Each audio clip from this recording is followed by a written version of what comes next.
Hello everyone, I'm MrPlague14. Today I'm gonna show you 14 mods for Forge and Fabric released recently. Now some of these mods are for older versions 1.16.5, so be sure to check the title cards for each mod. Anyway, without further ado, let's get into the video.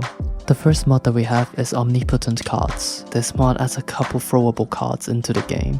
These cards are all craftable and each one of them have unique properties, such as stunning, launching entities into the air, or even incinerating all entities within an area. It's pretty crazy. The cards that affect entire areas are special cards that have slightly more complicated crafting recipes. There is also a special card that allows crops to grow faster in an area as well. All in all, I just really like the animations and physics of these cards. I can tell that there are a lot of efforts that went behind the development of this mod. Alright, so the second mod that we have is Endless Ocean, Aquatic Adventures. This mod adds a couple new aquatic creatures into the game. The models, textures, and animations are quite amazing. Now keep in mind that this mod is still in early beta, hence the mark on the shark's body. But I've recently dabbled into the realm of modding entities, and I've gotta say it's definitely not easy to create creatures like this. After that we have Boomshot. This mod adds 2 handheld cannons that you can fire to launch yourself up. I've covered a similar mod before that's literally called the handheld cannon, but it will seem that this mod actually focuses more on rocket jumping than exploding things. You do damage to the area where you fire the rockets and do the landing, but you don't break any of the surroundings, which I think is a nice touch. The Bomb Blaster, which can be upgraded from the Boomshot in the smithing table, can even launch you up in midair. Overall, a really fun mod to have. Overweight Farming is a mod that makes it so that plants can sometimes overgrow into these blocks. You can farm these blocks to get more quantities of the plant. Plants are more likely to grow bigger in moonlight, so make sure to take advantage of that. Coming up next is Villager Worker. This mod adds a couple new profession blocks that turns villagers into workers that can be hired to do your work for you. Keep in mind that you will need to bind the commanding key in the keybinds. The miner has multiple mining modes that you can toggle in the GUI. You can make it mine in the pattern selected by pressing the commanding key. The lumberjack will cut down all trees in the area that you command. The shepherd breeds and shears all sheep in the area. The fisherman fishes if there's water nearby. He can also work in a boat. As for the merchant, I'm not sure what he does. You can give it different traits, but I'm not sure what to do with that. Anyhow, it's an amazing mod with some nice AI behaviors. After that, we have Presence Not Required. I don't know if you realize this, but entities and tile entities don't update when chunks are unloaded, which means crops and mob growth, furnace smelting, and all that are just stopped until you stand in a close by area, which sucks cause it stops you from adventuring. The mod Presence Not Required fixes that and updates these entities even when you're far away. If you'd like to learn about how it works or what features are currently available, then check out the CurseForge page. The mod after that is Seeds, Sustainable World. This mod adds a lot of content into the game, but probably the most noticeable change is that whenever you use bone meal on plants, this creature will come out and eat all the plants that it walks near.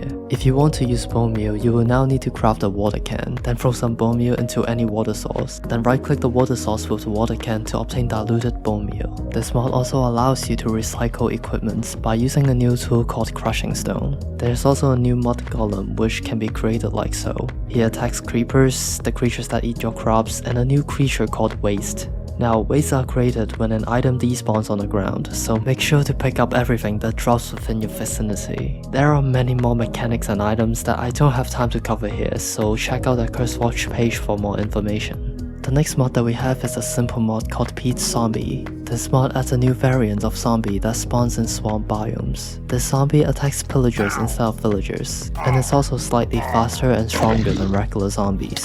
You can burn its flesh in the furnace to obtain gunpowder. Alright, after that we have integrated dungeons and structures. This mod, like many others, adds structures into the game, but what makes this mod unique is that it incorporates blocks from other mods such as Create, Quirk, or Bombs of Plenty in its structures, making the design much more interesting than most structure mods that I've seen. I really hope to see more mods like this in the future because it fits really well in mod packs. Immersive Armors is a mod that adds different sets of really cool looking armor into the game. What makes this mod stand out is the model and the ability that comes with the armor. There are abilities such as spikes, divine protection. Basically, this mod is perfect if you want a good RPG experience. Moving on to Fabric, the first mod that we have is Cave Enhancements. This mod adds a few cave biomes, items, and mobs into the game.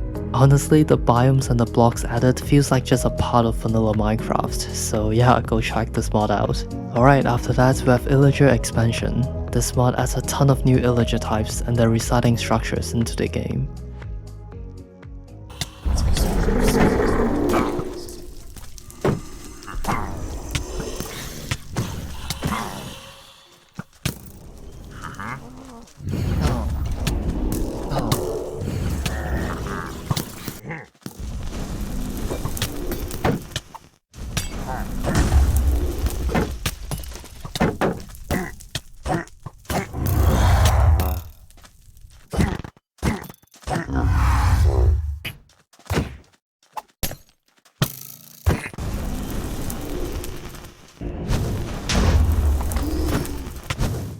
Overall, it's one of the highest quality mods that expands on the Illager lore of Minecraft.